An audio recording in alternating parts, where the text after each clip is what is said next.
Thank you for reading my newsletter. As I'm taping this message, the governor is poised to sign the recently adopted state budget. Those of you who have followed the trail over the last 6 months know that reaching this point has been difficult. In January, when the governor took office and the legislature began its session, we were confronted with a $26 billion deficit in the state of California.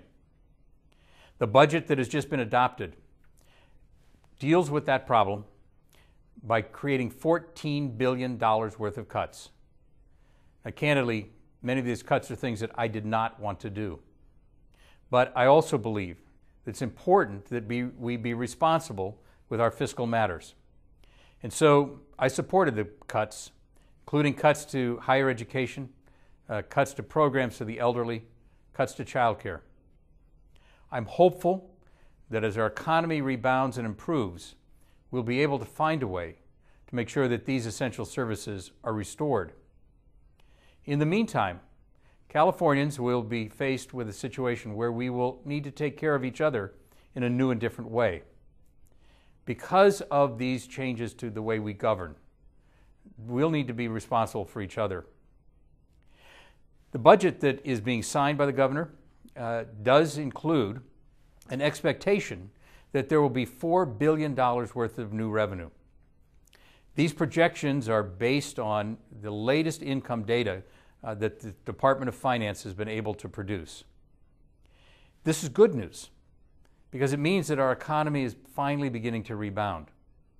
This rebound is slow and will not necessarily be assured.